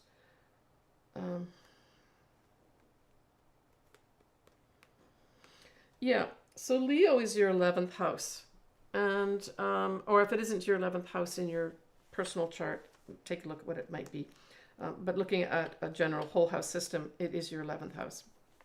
So this Mars retrograde that's happening in Leo and Cancer, with your natal Mars retrograde, usually you can sail through the Mars retrogrades because you were born with the Mars retrograde. But I've also found that, especially if it aspects your Mars retrograde, that you could find the energy to move forward. Now, the finding energy to move forward is in a couple areas of your life. It's the 11th house. Friends and groups you belong to can facilitate giving you or assisting you with energy to help you move forward with some project. And this project could have something very esoterical to do with it, like your hopes, dreams, and wishes, because that's the 11th house as well. So I would say that with the Mars retrograde itself, check in with your friends and the groups you belong to for potential information or potential ideas about what you can do to make your hopes, dreams, and wishes come true. But I would say this is positively aspected for you because you have your Mars retrograde in Leo itself. Let me just give you some dates when Mars in Leo going direct will be aspecting everything I just spoke about here. So that's going to be from the 19th of April to the 18th of June. So this is going to be a positive time period to potentially move forward with regards to your hopes, dreams, and wishes. To even make new friends, to join new groups, to maybe even lead You know, Mars can also be leading groups, leading friends as well. But it might be a time where you could manifest some really cool stuff here with regards to what you really have been dreaming about. And you get the energy to be put into it during that time period when Mars actually goes direct. Does she say where where the Libra ascendant degree is by chance? 26 degrees. Okay. So you're not directly affected by that final eclipse that's going to be in Aries at 9 degrees. But you're coming out of, you know, the south nodes being in your sign. So you may have done over the past 18 months or so some maybe even onerous decision making of letting stuff go in your life with the south nodes in your sign, where you've had to let go of things to move on, right? And this Mars retrograde, in conjunction with your natal Mars retrograde, has had you planning and plotting to get out of Dodge, to move on with your life. Okay, that's a big intuition that I have for you specifically, Libra. Okay. Do you want to go into Libra in more detail? Yeah, I mean, I could talk about now. So you've got the Pluto is going to be trining you. So this is like 20 years of positive transformational energy coming your way, and it involves your fifth house. So I would say love could be important for you, children could be important for you, and creative projects can be important for you with regards to the next 20 years and having favorable energy just booming your way. You could come into some position of power as well with regards to a creative project here. You could just have this total transformational love come into your life of great importance for your destiny, right? That's Pluto trining your fifth house. Now, when we look at Saturn and Neptune in Aries, well, we know that Aries is opposite to you, and this is tending to say there's going to be a big focus on business partnership, marriage partnerships, and or clients. And so, yeah, I mean, this is just going to have you have your partner wanting to take maybe more initiative. Maybe your business partnerships are going to become more active and independent. And you have to cope with that. You have to, again, this opposition is kind of like, let's work this out. How can you benefit? How can I benefit? That's going to be an ongoing theme with partnerships of all sorts, and with any other, for that matter, for many years to come, right? Now, I would say that, you know, I'm not saying there's going to be a lot of deception coming your way. It could just be there's going to be a lot of inspiration coming your way from any partnership. But with Neptune there in your seventh house, I would say that be very careful. If something doesn't sound right, something doesn't look right, especially if it regards anything to do with like signing legal papers, you better check that out carefully. Do all your diligence on anything like that. Because Neptune can put in this sort of illusory type energy where it can also dissolve boundaries as well. But it can certainly bring in things like confusion. If you're confused about anything to do with partnerships or any other out there, get it clarified. Go to the expert and get that done. So when we look at that Jupiter in Cancer, well, we know that Jupiter in Cancer squares you. And it's going to be squaring your 10th house. But lucky you, Libra, because Jupiter, really, you got to work real hard to get a bad aspect, even a square with Jupiter. So I say that you're probably going to have some very positive benefits come your way with regards to that Jupiter going into Cancer, starting in June to, I think, early July 2026. So for a whole year. If by chance you are involved with, say, anything to do with legal matters and women, or legal matters and sort of more along the childbirth type thing, you could have some real positive breakthroughs here for yourself if you're involved in anything to do with that as regard to your profession. You can also very successfully build up your reputation here. It doesn't matter that it's a square. Jupiter is going to be giving you positive energy. It does suggest put nurturing, compassionate energy into whatever it is that you're doing regarding your career, your reputation, or your social standing. Now, the other thing this could bring in, depending what your predilection in life is, it could have you becoming a mother, right? Jupiter in Cancer, the mother, and squaring your 10th house career. Your career is being a mother, and it's positively aspected here. The other thing that I'm thinking on the negative side is that you may be required to do a lot of hand holding as part of your career. And you may start balking at that and say, I really don't want to do this hand holding anymore. I would like to get on with my career and have other people take care of themselves. I got to nurture me. So there may be an element of that comes in for the year from sort of June 2025 to June 2026, where you take a bit of a stand and say, enough of this nurturing and hand holding. I need to take care of me and nurture myself as well. So this may be an internal thing that you make decisions about with regards to your career. Taking care of yourself, right? All right, Libra. All right, Cancer or Pisces, take your pick. Let's go to Cancer. Okay. Since we've just talked about Jupiter and Cancer.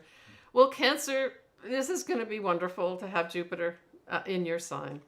It's all about bringing expansive, happy energy your way, benefits your way, money your way. Jupiter, in its best form, is like Santa Claus just giving you gift after gift after gift.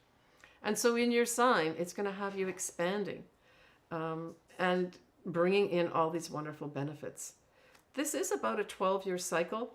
So Cancer, you could look back to about 12 years from 2025 and see what was going on in your life at that time. The themes tend to repeat themselves, generally speaking, but it's just an all-over positive time for growth. Now, how can you use that? Well, say you're in a career, maybe you've got your own business, and you want to grow that. Well, this is the ideal time to do it.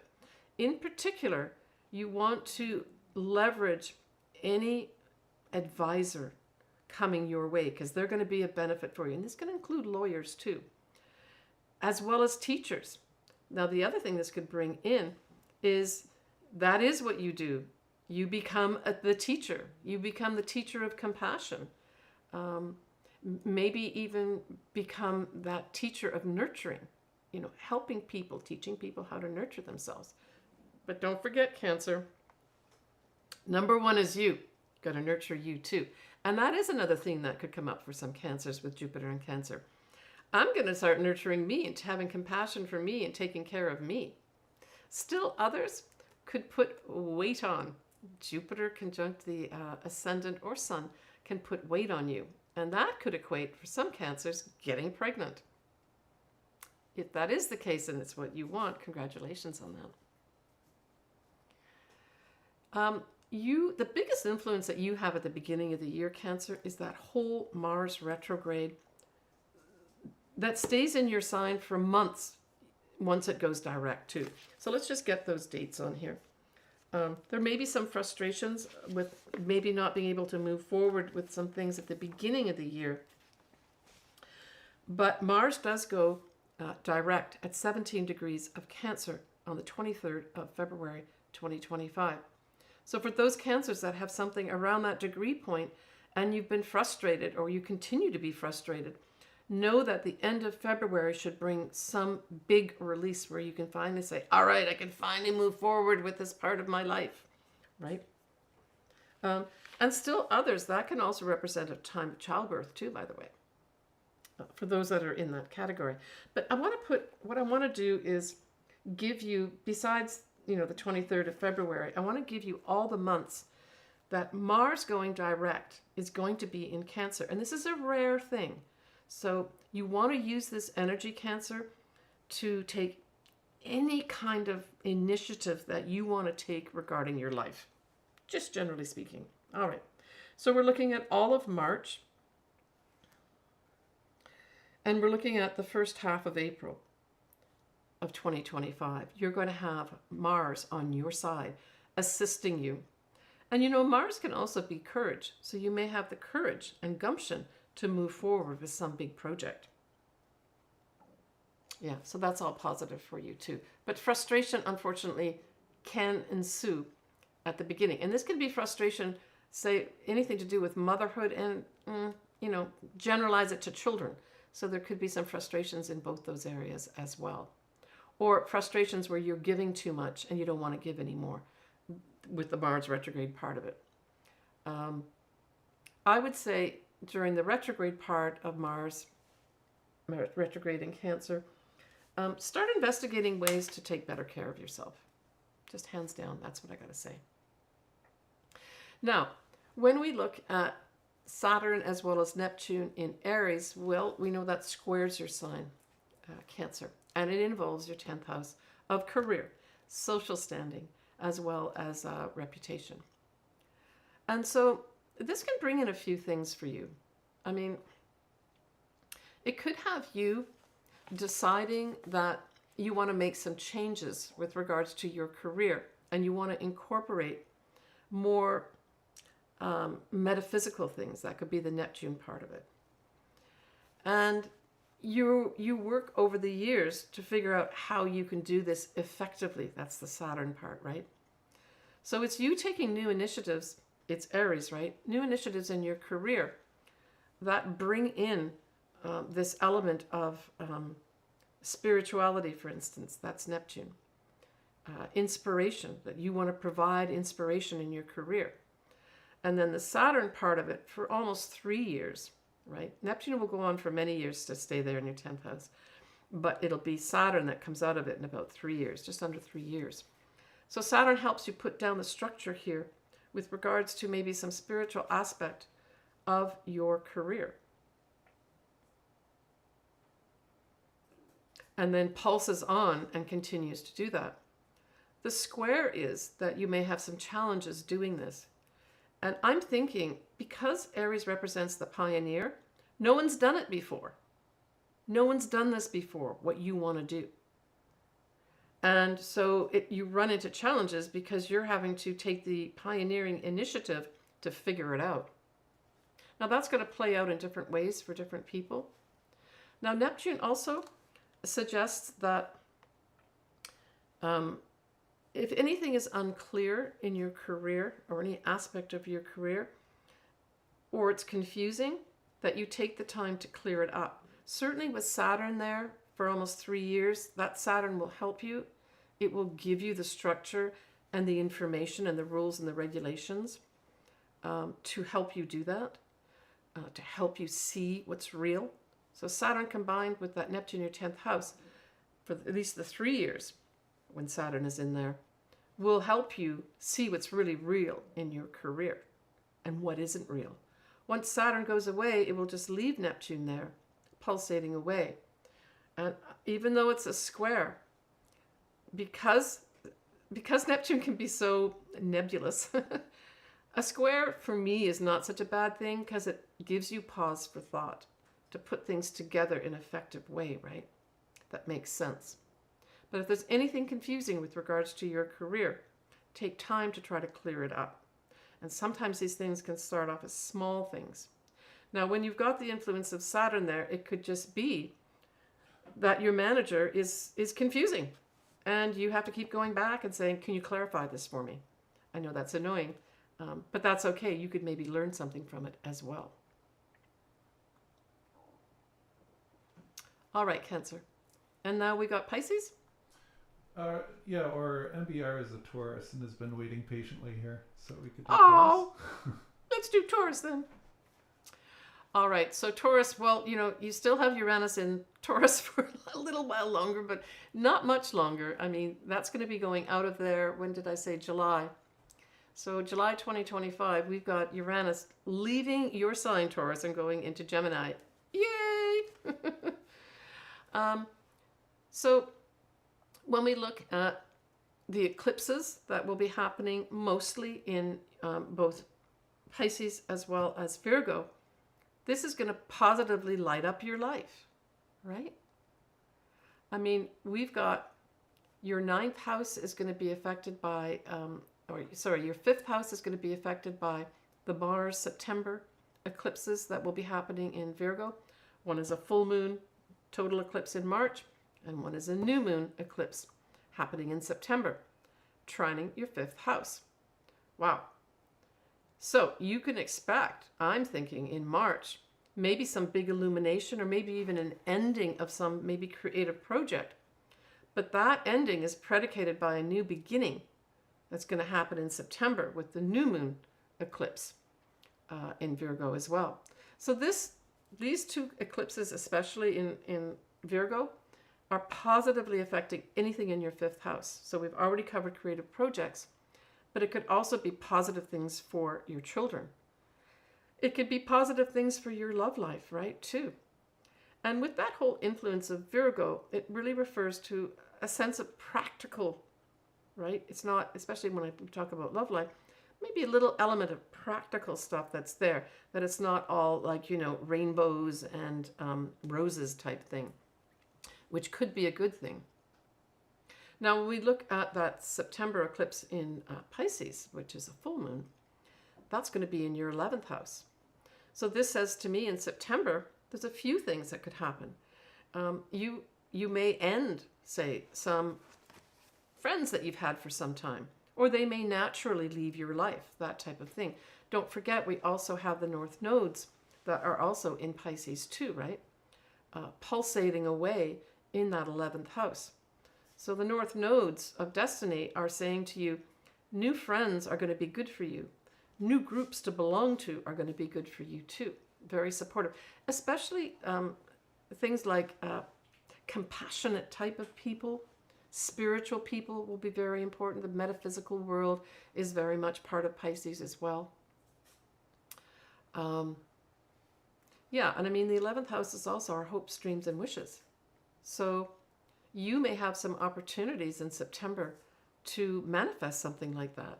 Now, we're still going to have eclipses going into 2026 in Pisces and in Virgo too. So it's going to carry on. So your house is positively lit up, either by trine or sextile, positive energy, is going to be really good for you with regards to creative projects and falling in love. So for those Taurians that are looking for love, March and September could be very positive for you to manifest it, right? And I mean, the other thing, like I said, is the 5th house is children. So for those Taurians that actually want to have children, that energy is going to be definitely positively there for you, especially March, September. Now, when we look at Pluto in Aquarius, we know that squares you, right? So, yeah, I mean, Pluto in Aquarius is going to be around for quite some time. Let me just see. Yeah, so that's your 10th house. So there's going to be a lot of Taurians that have, and maybe you're already in the process of changing your career, right? So that Pluto square is going to be asking you to transform your career of some sort or something up there. Now, this can involve, with a square, you have to take tests. You have to get additional qualifications. You have to work at what you're doing. Maybe you have to consult other people that are important for you to move ahead in this career of yours. But the effect's going to be there for, 20 years or so. So for me, I think this really says, work hard at what you're doing in your career and don't be afraid to change things up, right? I mean, if we think about Leo loves being on the stage of life. It loves love. It's great creatively. I'm thinking there's going to be some Taurians that are going to be pushed on that stage of life, and they're not used to doing that. And this square is just saying, keep working at it, keep tapping away at it, consult with people as you need them. It's all going to be fine. One step at a time, right? I mean, when I think back, say 30 years ago, when I started a profession where I was being pushed to do a lot more presenting in front of sometimes very large groups, I was absolutely petrified. I'm not kidding. I had to memorize everything and have my notes. Well, even like 15 years after that, I just kept practicing and practicing in front of the mirror to see what I looked like, what I sounded like, and became much better at it. So what I started at and what I became in the end were entirely different. And all it did was require me putting effort into trying to see what I'm looking like, hear what I'm sounding like, and just keep step by step improving on it. And it ended up, I had no problem in the end getting on a stage, getting in front of many people, whether they were scientists, MD, PhDs, whatever, and I could talk. You didn't even have to prepare anymore. And so take it from me that it can all happen. It can be very successful, even if you feel you can't do it all. The square just is going to require some effort on your part in your career. It can change though, right? So believe that, right? You've got a new moon coming up that I thought was very significant for you, and I believe it's earlier this year, 2025. Let me just see when that is. Yeah, you got a new moon on the 27th of April at 7, almost 8 degrees of Taurus. So that could be for some Taurians a time for you to look forward to some new start in your life, right? All right, good luck and take care and have fun with those creative projects. All right, you've got Pisces. Okay.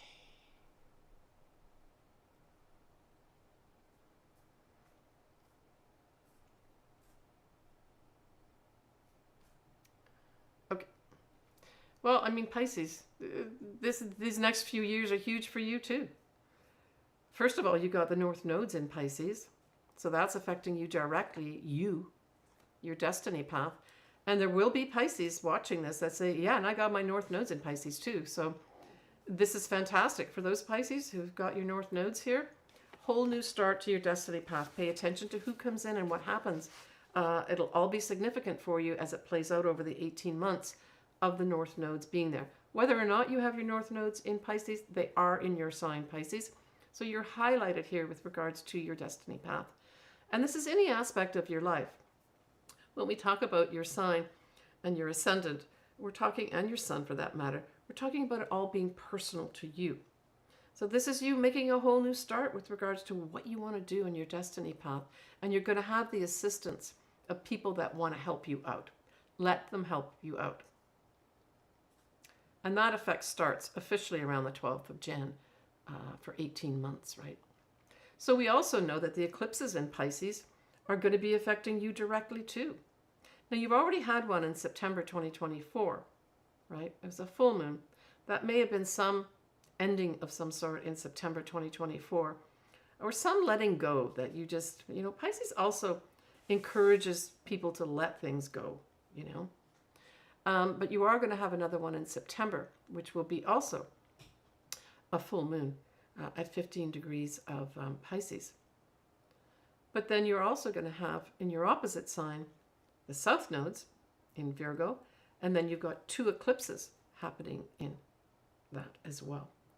So this says to me, in March as well as September, in March you're going to have a big spotlight put on either your clients, your marriage, or your business partnerships, or all 3 of these could be up, where you are looking at that and saying, what do I do about that, right? That's the opposition. You're the Pisces, and then the eclipses are happening in your opposite sign, 7th house of Virgo. So something is going to end in March or be big time highlighted, but as you let go of whatever that is, you're going to have something new come up in September for yourself. Now that eclipse that happens in March is a total eclipse. It'll be around 24 degrees or so of Virgo. So again, you really have to have something close to those degree points to have it have any significance. But especially for you, Pisces, with the North Nodes in your sign, to me, it's like a reset. These next 18 months, I believe, with the North Nodes in your sign and the eclipses happening in your sign and your opposite sign, 7th house, this is like a readjustment of your life. Working with other people will change. You may change. You may become much more spiritual. You may take on the mantle of what Pisces is all about, right? Very much a compassionate sign, very spiritual, anything along that. I would say the only thing to watch out for would be any confusion that might come up. You know, that whole word confusion can come up with Pisces as well. If you're confused about anything, get it spelt out. Ask questions, right? Now, the other thing that Pisces is about is dissolving things. And I'm getting this as a big intuition for whoever's watching this that is a Pisces. I think there's going to be some dissolution and dissolving of aspects of your life that really need to go away, that need to be dissolved. So out of those, something better can come. And that's what the eclipses are going to do. They're going to bring things in and take things away. But I think this is all going to be positive for you, Pisces. With those north nodes there pulsating in your sign, saying, hey, we want to get you on this new path, this new destiny path. You know, let's do it. Now, anything in Gemini and anything in Sagittarius squares your sign.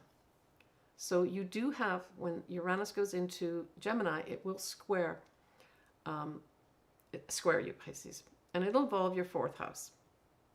So what is that going to be?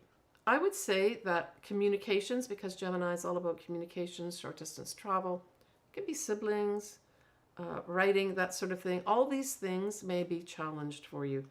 But in particular, it's the fourth house. And so that is your literal house. It is your family. It is your mother. So all these things are up for some kind of big changes, right? Also, Uranus at its highest can be enlightenment. So you could find, for those that are advanced, enlightenment through family, enlightenment through your mother, enlightenment through your home. Maybe there'll be some Pisces that literally set up some kind of esoteric energy type thing in their home. This could even, I'm thinking, could even be something like a feng shui type thing. That gives you some support of some sort here. But I'm thinking there may be challenges with regards to communications. So if by chance some of you Pisces are getting a remodel of your home, you're buying a new home, an opportunity comes up to buy, sell a home, I would say with this square, make sure all your contracts are completely understandable, right? Gemini is all about communications, including contracts. And this is a little long lasting too. So just make sure you get everything in writing, right? That's the important thing. Take the time to hammer stuff out with regards to anything to do with home, family, or mother. And be open to something different. Uranus is also a different energy. It's like, let's make a change here, right? So be open to change. That square is going to have you resisting change in those areas. This is asking you to be open to change. Change in the family, change with your mother, change into your literal home, right?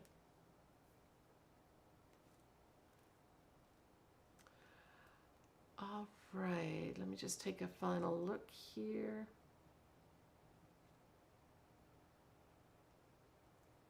Okay, let's end there.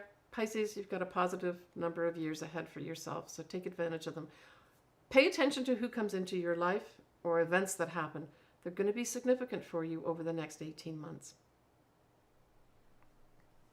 Okay, I'm going to give you a little bit of a break here. We're at the second hour now. To that. And with that, Gemini is your last sign. Oh my goodness. All right, Gemini. I know I've already mentioned a little bit about Gemini, so at least you're not literally the last that I'm saying anything about. But hey, Gemini, come on. You've got Jupiter in your sign till the 10th of June, 2025. So take advantage of that. What is that? Favorable people coming in your life to help you out, basically. Benefits coming in your life, any aspect of your life. The only negative about Jupiter on the ascendant or the sun is that you could gain weight. You could lose weight as well, but mostly you can gain weight. So there may be some Geminis that get pregnant during this time period with Jupiter and Gemini to the 10th of June. But your big news, Gemini, of course, is Uranus going into your sign, Gemini. Wow. So this is all change, right? It's like that, you know, on the railway tracks when the conductor says, all change. That's what this is. Your life is about to change forever. Now, Uranus can bring in changes very unexpectedly. So I would say over the next few years or so, let me just see where Uranus, how long it's going to stay in there, to 2033. Yeah, so between July 2025 and May 2033, you've got Uranus in Gemini. So it says that you've got to roll with the punches here. But hey, for those Geminis that have been desperately wanting to have a breakthrough in their life, it's coming. And it's going to be coming over a number of years here where your whole life is going to be different, right? And changed. It can bring in, for some Geminis, some aspect of a humanitarian type thing. It could bring in any kind of enlightenment type of energy, right? So literally there will be some Geminis that are shaken up and they become something completely different through an enlightenment process, right? The idea also with Uranus says, that's not good for you anymore. I'm taking it out. And like I said earlier, for some Geminis, maybe there's some things that do need to be taken out of your life so that you can live the life you want, right?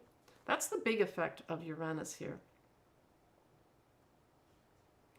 But it is a long-term transit. Like I said, the main thing about Uranus is whatever is taken out of your life, let it go. Don't start trying to get it back in or hold on to it. And look forward to big change. And look forward to big change. Have that in your head. This is all going to be big, good change. And we look at Pluto, right? Pluto in Aquarius is in a fellow air sign like you. So that means it forms a trine with your sign. Awesome. So this is transformational energy that's coming in for you. To what? Well, it could actually assist you with Gemini type things like communications of some sort, right? Could certainly do that.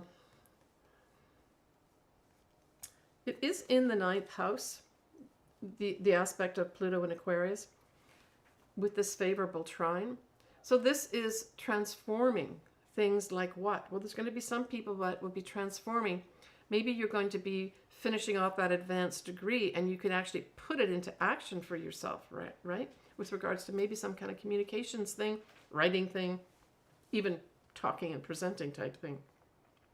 9th house is also long journeys overseas. It's foreign people, foreign things. It can be legal matters. It can also be publishing. So all these aspects are positive for you, right? So anything that you're involved with that I've just mentioned is going to be involved in a transformational process, but it's going to be supportive, a supportive aspect with the trine, right? It wants to transform you, but it does it in an easier way, especially with Pluto. You could gain some power here positively with regards to any area of any areas of your life in the 9th house. Now, that could pan out as, I'm just thinking, Pluto in the 9th house for those folks that are maybe teachers or becoming teachers. They get this advanced degree and they get a job to go teach in a university overseas, right? Still others may have overseas travel majorly transform who they are. This whole house of the 9th house also can be a major transformation of our philosophies of life, right? And at its real core, the 9th house is meaning in life. So there's going to be some lucky Geminis that actually establish true meaning in their life. Lucky you, right? Not everybody gets Pluto aspecting their 9th house or aspecting necessarily anything major in their life. It's a really long transit. Okay, so that's super positive for you. Even the Saturn, Neptune, both them are going to be in Aries. Well, that sextiles your sign. I mean, honestly, Gemini, I think that you've got such major positive energy coming in for you right now that you just need to decide, what is it that I want in my life? And what is it that I want to do in my life, right? Because you're going to be assisted. You're going to be given many opportunities. With Saturn and Neptune, they're going to be giving you all this energy that, you know, you can put structure around things that are For some folks that are involved in psychology or psychiatry, especially Saturn for the first 3 years when it's together with Neptune in Aries, you might be able to put together new ways of treating patients of yours that are involved with either psychology or psychiatry, but especially psychology aspects of it. You may be involved in new efforts with regards to that, right? Yeah, I mean, you can't really go wrong here, Gemini, for the next number of years in terms of the fully supportive energy that you've got with everything happening for you. Saturn also can bring in awards or rewards as well. And so,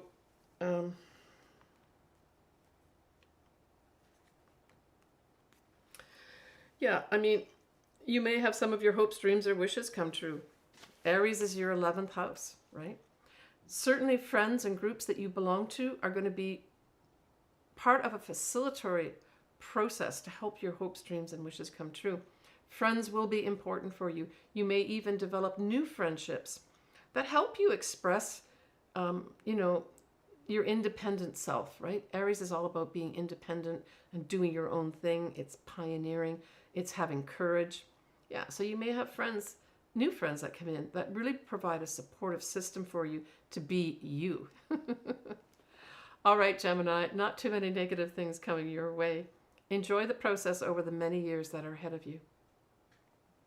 Well, look, I want to thank everybody for hanging in there with me. I didn't realize we'd be going to over 2 hours, but we'll put some timestamps in here so you can flit about if you want to do that. I want to put a big, huge thanks to everybody, not only that are watching this, but also all those folks that support me, my clients, my followers. As Noah said, totally appreciate everything you do. I really do think about all of you, and I'm sending you lots of love your way for 2025. I want to put a special thanks out to my partner, Noah, my collaborator. I could not do this without him. One day maybe I'll go through a video showing you what's involved in setting something like this up. It's massive. Anyway, I want to thank you, Noah. You're just the best, and I love you very much. Well, thank you. Yeah, the recording will be made available. And if you stopped in late and your sign wasn't covered, this was just a general look ahead into the new year. As Elizabeth said, we'll have timestamps, and also check out the Jupiter into Cancer and Uranus into Gemini. Oh, and the North Node's in Pisces. And North Node's in Yeah, Pisces. we'll put links for all 3 of those videos because I did details on those too. So thank you all. I know it's Yeah. it's a lot to take in. Yeah. All right. Take care, folks. Bye for now.